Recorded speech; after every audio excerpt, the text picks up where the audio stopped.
si, depuis le début, tu te trompais de combat? Et si la douleur que tu cherches à faire taire n'était pas une ennemie, mais un message ancien que personne ne t'a appris à écouter? Depuis toujours, l'être humain apprend à corriger le corps, à combattre les symptômes, à accélérer quand la vie demande de ralentir, oubliant que, selon le Bouddha, le corps et l'esprit ne sont jamais séparés. Ils respirent ensemble, souffrent ensemble, guérissent ensemble. Dans cette vidéo, il ne s'agit pas de promesses miraculeuses ni de recettes rapides, mais d'un retour à une sagesse profonde, silencieuse, presque oubliée, 10 clés de guérison révélées par l'enseignement du Bouddha, non pour forcer la santé, mais pour créer les conditions intérieures où la vie peut à nouveau s'équilibrer d'elle-même. Si quelque chose en toi est fatigué, tendu ou en quête de sens, reste ici, respire et laisse ces enseignements te rencontrer là où tu es. Dans l'enseignement du Bouddha, l'attention juste n'est pas une technique à maîtriser, ni un effort mental à produire, mais un retournement intime de la conscience vers ce qui est déjà là, ici et maintenant. Car tout ce qui échappe à la lumière de l'attention continue d'agir dans l'ombre, et ce qui agit dans l'ombre finit toujours par se traduire dans le corps sous forme de fatigue inexpliquée, de tensions chroniques, de douleurs récurrentes ou de maladies que l'on ne comprend pas, comme si le corps devenait le dernier langage possible lorsque l'esprit refuse d'écouter, car vivre sans attention revient à habiter sa propre vie comme un étranger, mangeant sans sentir, respirant sans rencontrer le souffle, marchant sans toucher vraiment la terre, et cette absence progressive crée une fracture subtile entre la conscience et la chair, fracture que le Bouddha identifiait comme l'une des racines profondes de la souffrance humaine, puisque le corps et l'esprit ne sont pas deux entités séparées, mais deux expressions d'un même mouvement vivant. Et lorsque l'attention se retire, le corps se retrouve seul à porter des charges invisibles, accumulant ce qui n'a jamais été reconnu, car chaque émotion non ressentie, chaque tension ignorée, chaque fatigue niée laisse une empreinte silencieuse qui s'inscrit peu à peu dans les tissus, dans la respiration, dans la posture, et observer une sensation sans chercher à la corriger devient alors un acte radical dans un monde obsédé par la réparation immédiate, par la lutte contre le symptôme, par la suppression rapide de l'inconfort, alors que la sagesse bouddhiste rappelle que ce n'est pas la sensation qui fait souffrir, mais la résistance intérieure qui se crée autour d'elle, cette contraction mentale qui dit « cela ne devrait pas être là, cela doit disparaître, je dois aller mieux », et plus cette résistance est forte, plus le corps se tend, plus la respiration se raccourcit, plus le système entier se met en alerte, incapable d'entrer dans un état de réparation profonde, car l'organisme ne guérit pas dans la lutte, mais dans la sécurité, et l'attention douce, sans jugement, envoie précisément ce signal de sécurité au corps, comme une main posée calmement sur une épaule tendue, non pour forcer le relâchement, mais pour dire silencieusement « je suis là ». Et le Bouddha enseignait que l'inattention est une forme subtile de violence parce qu'elle consiste à se couper de l'expérience directe, à vivre dans les pensées, dans les projections, dans les récits mentaux, pendant que le corps continue à encaisser, à compenser, à supporter, jusqu'à ce qu'il n'ait plus d'autre choix que de crier plus fort. Et lorsque l'attention se pose enfin, non comme un projecteur agressif, mais comme une présence bienveillante, quelque chose commence déjà à se transformer, non pas toujours dans la sensation elle-même, mais dans la relation que tu entretiens avec elle, car regarder une douleur sans la nommer, sans l'étiqueter comme bonne ou mauvaise, sans lui raconter une histoire, crée un espace intérieur nouveau, un espace où la sensation peut exister sans être amplifiée par la peur. Et dans cet espace, la respiration s'approfondit souvent d'elle-même, les muscles cessent de se contracter inutilement, le système nerveux sort peu à peu de l'état d'alerte permanente, Et le Bouddha utilisait souvent l'image du lac troublé par le vent pour décrire l'esprit humain, car tant que le vent des pensées, des regrets et des anticipations souffle, l'eau reste opaque, et lorsque le vent cesse, non par contrainte mais par épuisement naturel, la clarté revient sans effort, révélant que l'eau n'a jamais été sale, seulement agitée, et il en va de même pour le corps, car bien souvent, il n'est pas brisé mais surchargé, saturé d'inattention, de précipitation, de jugement constant. Et pratiquer l'attention revient alors à désaturer progressivement l'expérience, à ralentir suffisamment pour ressentir ce qui est déjà présent, comme la chaleur d'une zone tendue, la lourdeur d'une fatigue ancienne, le rythme réel du souffle, et ce simple fait de ressentir, sans intervenir, sans commenter, est profondément transformateur, car il rétablit un dialogue interrompu depuis longtemps entre la conscience et le corps. Dialogue dans lequel le corps n'est plus un objet à corriger, mais un partenaire à écouter. Et le Bouddha rappelait que le chemin de la libération commence toujours par la connaissance directe de l'expérience, non par des idées abstraites, car tant que tu fuis ce que tu ressens, tu restes prisonnier de ce que tu refuses de voir, et l'attention juste n'est pas une vigilance tendue, mais une présence détendue, capable d'englober la sensation sans s'y perdre, de la sentir sans s'y identifier, et cette qualité d'attention modifie profondément la chimie intérieure, car le corps perçoit enfin qu'il n'est plus seul, qu'il n'a plus besoin de se défendre par la douleur ou la tension, et même si la sensation ne disparaît pas immédiatement, elle cesse souvent de s'intensifier. Elle trouve une forme de repos dans le simple fait d'être reconnu, comme un enfant qui pleure moins lorsqu'il se sait vu. Et dans cette reconnaissance silencieuse, le corps commence à libérer ce qu'il retenait, parfois sous forme de soupirs, parfois par des micro-mouvements, parfois par une émotion qui remonte à la surface, car l'attention agit comme une clé qui ouvre des espaces longtemps verrouillés. Et vivre avec attention devient alors un acte profondément subversif, dans un monde qui pousse sans cesse à la distraction, à la dissociation, à la fuite hors de soi, puisque revenir au corps, au souffle, à la sensation, c'est refuser de vivre en pilote automatique, c'est choisir de s'habiter pleinement. Et le Bouddha ne proposait pas une guérison spectaculaire ou miraculeuse, mais un retour patient à la réalité vécue, car c'est dans cette réalité, aussi inconfortable soit-elle parfois, que réside la possibilité de transformation. Et plus tu développes cette attention douce, plus tu découvres que le corps n'est pas un obstacle sur le chemin spirituel, mais le premier lieu où la sagesse peut s'incarner, car chaque sensation observée sans jugement devient une porte.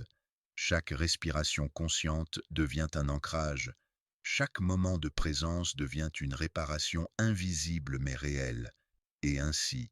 sans forcer, sans lutter, sans chercher à devenir autre chose que ce que tu es maintenant, l'attention commence à faire son œuvre silencieuse, rétablissant lentement une forme d'équilibre naturel que le corps n'a jamais oublié, mais qu'il attendait simplement que tu lui accordes à nouveau. Dans la sagesse bouddhiste, les émotions ne sont jamais considérées comme des ennemis à vaincre, ni comme des failles à corriger, mais comme des mouvements naturels de l'énergie vivante qui, lorsqu'ils sont empêchés de circuler, se retournent contre le corps, comme une rivière bloquée qui finit par éroder ses propres rives, car chaque émotion non vécue pleinement cherche un autre chemin pour s'exprimer, et ce chemin passe souvent par la chair, par les muscles qui se contractent, par la respiration qui se raccourcit, par les organes qui se fatiguent à porter ce qui aurait dû être traversé consciemment. Et le Bouddha enseignait que la souffrance n'est moins de l'émotion elle-même que de l'attachement ou de l'aversion que nous développons à son égard, car dès l'enfance, beaucoup d'êtres humains apprennent à retenir leurs larmes, à étouffer leur colère, à masquer leur peur pour être acceptés, aimés ou simplement pour survivre,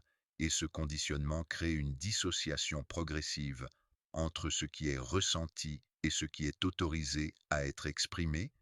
dissociation que le corps compense silencieusement pendant des années jusqu'à ce que le poids devienne trop lourd. Car le corps ne ment jamais, il enregistre fidèlement chaque émotion non accueillie comme une tension subtile, une rigidité presque imperceptible au début, mais qui, avec le temps, devient une structure, une habitude corporelle, une douleur récurrente. Et dans le dharma, on enseigne que refouler une émotion ne la fait pas disparaître, mais la pousse à se densifier, car ce qui n'est pas vu consciemment se cristallise inconsciemment, et ainsi la colère retenue devient une dureté dans la mâchoire, dans les épaules, dans le ventre. La tristesse non pleurée s'alourdit dans la poitrine. La peur ignorée rétrécit le souffle, fragilise le système nerveux, et le Bouddha n'a jamais invité à l'expression chaotique ou incontrôlée des émotions, mais à leur traversée consciente, car traverser une émotion signifie lui offrir un espace intérieur où elle peut apparaître, se déployer et se dissoudre sans être jugée, sans être racontée, sans être transformée en identité. Et cette traversée demande du courage, car ressentir pleinement une émotion va à l'encontre de l'habitude de fuite, de distraction, de rationalisation que l'esprit moderne utilise pour éviter l'inconfort. Mais le Bouddha rappelait que ce que tu refuses de ressentir te contrôle, tandis que ce que tu accueilles avec lucidité perd son pouvoir. Et accueillir ne signifie pas aimer ni approuver, mais reconnaître la réalité de ce qui est présent maintenant. Car une émotion n'est jamais un état permanent, elle est un processus, une vague d'énergie qui naît, atteint un sommet et décline si elle n'est pas bloquée par la résistance mentale. Et lorsque tu permets à une émotion d'exister, sans la qualifier de bonne ou de mauvaise, sans dire « je suis en colère » ou « je suis triste », mais simplement « il y a de la colère, il y a de la tristesse », tu crées une distance subtile mais essentielle entre l'observateur et l'expérience, distance dans laquelle la guérison peut émerger, car le corps ressent alors qu'il n'est plus obligé de contenir ce qui peut être vécu consciemment, et cette permission intérieure agit comme un relâchement profond, parfois imperceptible, parfois accompagné de larmes, de tremblements, de soupirs, signe que l'énergie figée recommence à circuler. Et dans la tradition bouddhiste, on compare souvent les émotions à des visiteurs qui frappent à la porte de la conscience, car si tu refuses d'ouvrir, ils continuent de frapper de plus en plus fort, mais si tu ouvres sans peur,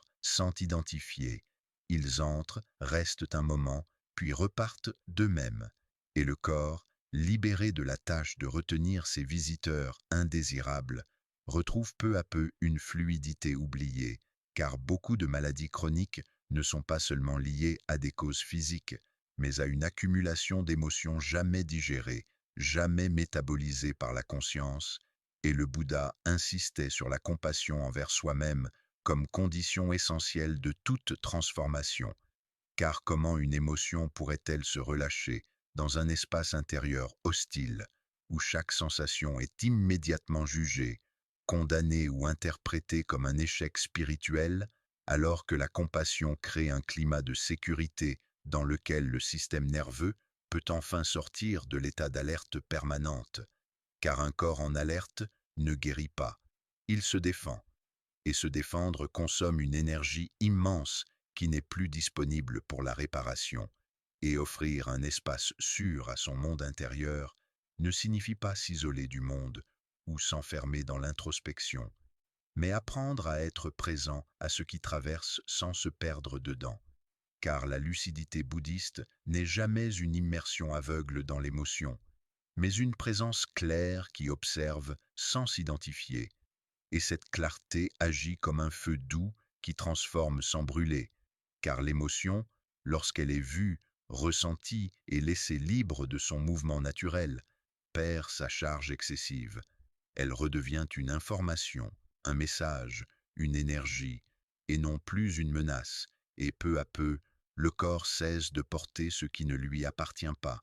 car les émotions sont faites pour être ressenties par la conscience, non stockées dans les tissus. Et lorsque tu cesses de lutter contre ce que tu ressens, lorsque tu arrêtes de te dire que tu ne devrais pas être comme cela, que tu devrais déjà aller mieux, que tu devrais être plus calme, plus fort, plus spirituel, tu désarmes une violence intérieure profonde qui nourrissait la souffrance, car la lutte intérieure est souvent plus douloureuse que l'émotion elle-même, et le Bouddha rappelait que la paix ne vient pas de l'élimination des vagues, mais de la compréhension de leur nature, car une mer sans vagues est morte, tandis qu'une mer vivante est en mouvement constant, et accepter le mouvement émotionnel comme faisant partie de l'expérience humaine est un retour à la vérité du vivant.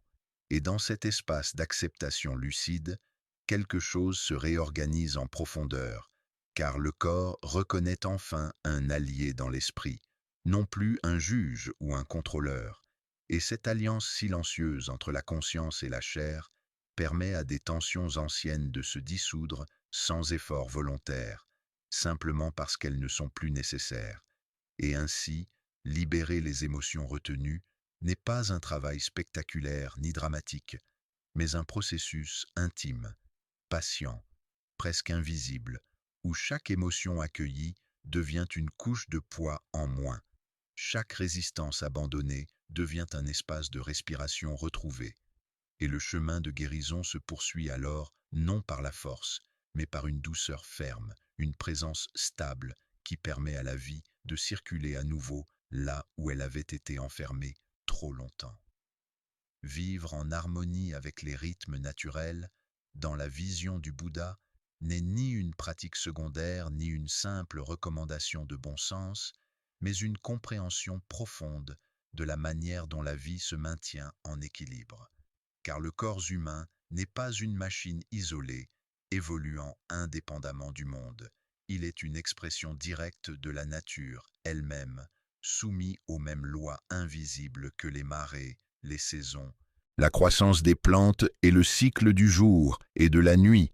Et ignorer ces lois revient à se placer volontairement en conflit avec le courant de la vie, conflit que le corps finit toujours par signaler, non par vengeance, mais par sagesse, car le Bouddha observait que tout ce qui existe fonctionne selon un rythme précis, une alternance subtile entre expansion et retrait, action et repos, lumière et obscurité, et que la souffrance apparaît lorsque l'être humain cherche à rompre cette alternance en imposant sa volonté au vivant, se levant quand le corps réclame encore le repos, mangeant quand la faim est absente, restant dans le bruit quand le système nerveux demande le silence. Et cette violence douce mais constante crée une fatigue profonde qui ne disparaît pas avec le sommeil ordinaire, car ce n'est pas seulement le corps qui est épuisé, mais l'intelligence organique qui régule l'équilibre intérieur. Et dans la tradition bouddhiste, la simplicité n'est pas une ascèse rigide, mais une manière d'éliminer le superflu afin que l'essentiel puisse respirer,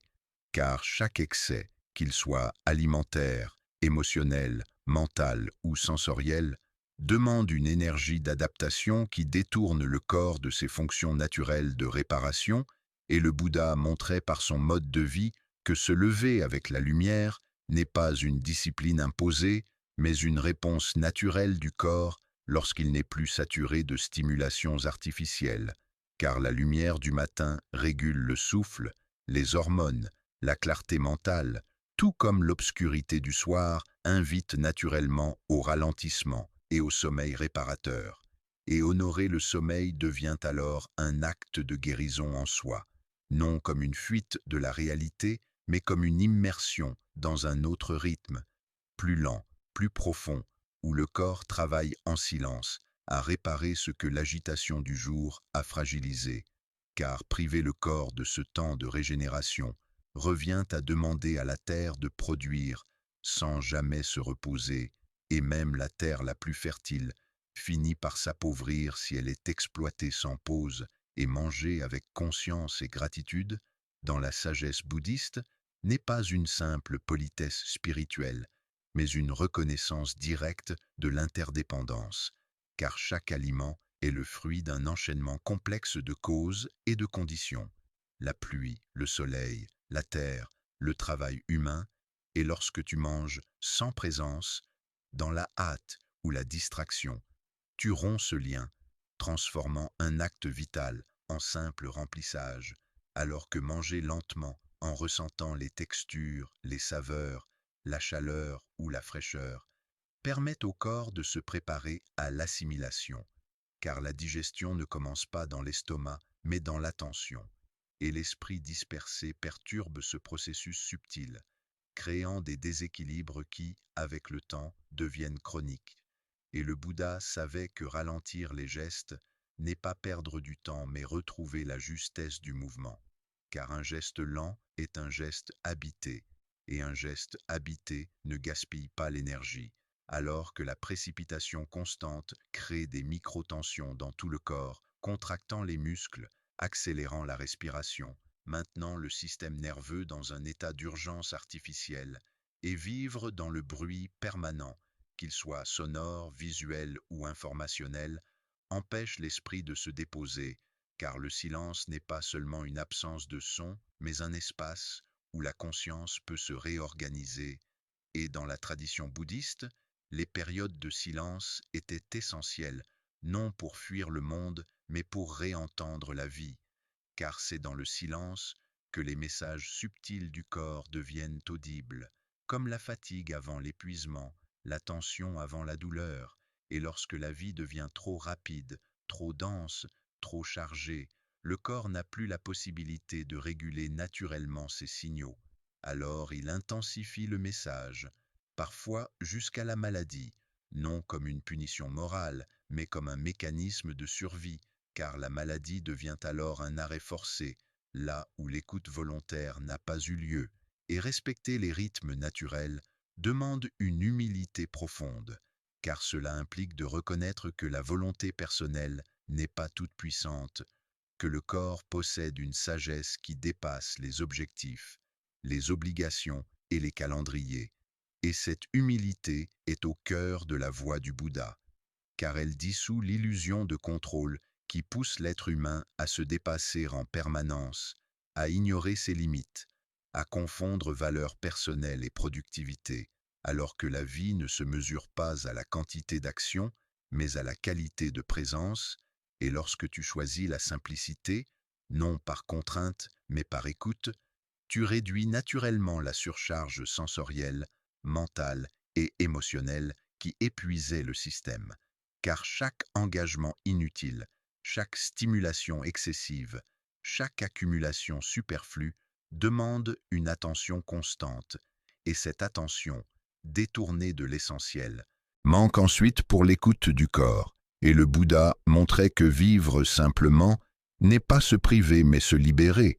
car moins de bruit extérieur permet plus de clarté intérieure, et plus de clarté intérieure permet au corps de retrouver son intelligence rythmique, cette capacité innée à alterner effort et repos sans culpabilité, action et immobilité sans conflit. Et lorsque tu respectes ces rythmes, le corps commence à se synchroniser à nouveau avec le courant vivant, retrouvant une forme de confiance organique, car il n'est plus traité comme un outil à exploiter, mais comme un être vivant à accompagner, et cette synchronisation ne se produit pas instantanément, car le corps a besoin de temps pour désapprendre des années de déséquilibre, mais chaque choix aligné, chaque ralentissement volontaire, chaque nuit respectée, chaque repas conscient envoie un message clair. Il n'y a plus d'urgence, il n'y a plus de danger, et ce message est l'un des plus puissants catalyseurs de guérison, car un organisme qui se sent en sécurité peut enfin consacrer son énergie à la réparation plutôt qu'à la survie, et dans cette alliance retrouvée avec les rythmes naturels, la guérison cesse d'être un combat pour devenir un ajustement progressif, presque invisible, où la vie retrouve sa cadence propre, non imposée de l'extérieur, mais révélée de l'intérieur, comme une musique ancienne que le corps n'avait jamais oubliée, mais qu'il avait cessé d'entendre sous le bruit du monde. Dans l'enseignement du Bouddha, le non-attachement n'est pas une idée abstraite, ni une posture spirituelle froide, mais une compréhension intime de la manière dont l'esprit crée de la souffrance en se confondant avec ce qu'il traverse. Car dès l'instant où une expérience est transformée en identité, elle cesse d'être fluide et devient lourde, rigide, persistante, et lorsque la maladie, la douleur ou la faiblesse sont intégrées dans le langage intérieur sous la forme de « je suis », elles s'enracinent bien plus profondément que dans le corps, car elles s'installent dans le regard que l'on porte sur soi-même, et le Bouddha observait que l'esprit humain cherche constamment à se définir, à se fixer, à se donner une forme stable pour se rassurer, même lorsque cette forme est douloureuse, car une identité souffrante semble parfois plus sécurisante que l'incertitude du changement. Et ainsi, sans s'en rendre compte, l'être humain commence à organiser toute son existence autour de la douleur, à anticiper à partir d'elle, à se protéger contre elle, à parler à travers elle, jusqu'à ce que la vie entière se resserre autour d'un seul point, et ce resserrement est en lui-même une cause majeure de souffrance. Car le corps, soumis à cette vigilance constante, à cette surveillance anxieuse, reçoit un message permanent de danger, et un organisme qui se sent menacé ne peut pas se réparer. Il se défend, il se contracte, il mobilise ses ressources pour survivre plutôt que pour se régénérer, et le non-attachement agit précisément à ce niveau subtil, non pas en supprimant la douleur, mais en desserrant l'étau mental qui la maintenait au centre de l'expérience, car observer une sensation en disant intérieurement « il y a de la douleur » plutôt que « je suis cette douleur » crée une ouverture presque imperceptible, mais profondément transformatrice. Une ouverture dans laquelle la conscience cesse de se confondre avec l'objet observé. Et dans cette dissociation douce, le corps perçoit une forme de liberté nouvelle, car il n'est plus réduit à une étiquette, à un diagnostic, à une histoire figée, et le Bouddha rappelait que tout phénomène est impermanent, y compris la douleur, y compris la maladie, y compris les états les plus intenses du corps et de l'esprit, mais tant que l'on s'y attache, tant que l'on cherche à les contrôler ou à les définir, on prolonge artificiellement leur durée, car l'attachement nourrit ce à quoi il s'accroche, comme une main crispée retient ce qu'elle cherche à saisir jusqu'à s'épuiser, alors que la main ouverte permet au mouvement de se faire naturellement, et le non-attachement n'est pas une indifférence froide, car il ne consiste pas à nier la souffrance ni à se couper de l'expérience, mais à la vivre pleinement, sans s'y enfermer, car le Bouddha n'a jamais enseigné le détachement comme une fuite du monde, mais comme une lucidité profonde qui permet de voir les choses telles qu'elles sont, mouvantes, conditionnées, changeantes, et lorsqu'une douleur apparaît, la voir comme un phénomène conditionné, né de causes et de conditions, permet de rompre le cercle de la peur et de l'anticipation, car la peur du futur et la rumination du passé alimentent la souffrance bien plus que la sensation présente elle-même, et le corps, lorsqu'il est constamment scruté avec inquiétude, interprété, évalué, perd son espace naturel de régulation, car chaque sensation devient suspecte, chaque variation devient une menace, et cette hypervigilance maintient le système nerveux dans un état de tension chronique, alors que le lâcher-prise conscient, loin d'être une passivité, est une décision intérieure profonde de cesser de lutter contre ce qui est déjà là, car lutter contre une sensation ne la fait pas disparaître, mais ajoute une couche supplémentaire de tension, et le Bouddha utilisait souvent des images simples pour transmettre cette vérité, comparant l'esprit à un homme blessé par une flèche qui, au lieu de se concentrer sur l'extraction de la flèche, passe son temps à se demander qui l'a tiré, pourquoi et si la douleur va empirer, car pendant ce temps, la souffrance augmente et le non-attachement consiste précisément à retirer l'histoire autour de la douleur, à retirer les projections, les interprétations, les peurs, pour revenir à l'expérience nue immédiate, souvent bien moins écrasante que ce que l'esprit imagine. Et dans cette expérience directe, le corps reçoit un message de sécurité, car il n'est plus constamment menacé par un futur redouté ou un passé regretté. Et la sécurité est l'un des facteurs les plus essentiels de la guérison, car un organisme en sécurité active naturellement des mécanismes de réparation, d'équilibrage, de régénération que la science moderne commence seulement à comprendre, mais que la sagesse bouddhiste observait depuis des millénaires. Et faire confiance à l'intelligence naturelle de la vie ne signifie pas refuser les soins ou l'action juste, mais reconnaître que la guérison n'est pas entièrement sous le contrôle de la volonté personnelle, car il existe une intelligence plus vaste, une dynamique vivante qui agit lorsque les conditions sont réunies, comme une graine qui germe lorsque la terre, l'eau et la lumière sont présentes, sans que la graine n'ait besoin de forcer sa croissance. Et le non-attachement consiste alors à créer ces conditions intérieures favorables, en cessant de contracter l'expérience par la peur, en cessant de s'identifier à chaque sensation, en cessant de se définir par ce qui est transitoire. Et cette attitude transforme profondément la relation au corps, car le corps n'est plus perçu comme un mécanisme fragile à surveiller en permanence, mais comme un processus vivant, intelligent, capable d'ajustement. Et cette confiance modifie la posture intérieure, la respiration, le tonus musculaire, créant un terrain plus propice à l'équilibre, car la guérison, dans la vision du Bouddha, n'est pas toujours une disparition totale de la douleur, mais une libération de la souffrance inutile, celle qui naît de l'identification, de la peur et de la lutte. Et lorsque cette souffrance secondaire se dissout, même une douleur persistante peut être vécue avec plus d'espace, plus de douceur, plus de liberté intérieure, car l'être humain découvre qu'il est plus vaste que ce qu'il traverse, et cette découverte est en elle-même une guérison profonde, car elle redonne à la vie son mouvement naturel, non figé autour d'un problème à résoudre, mais ouvert à ce qui se transforme.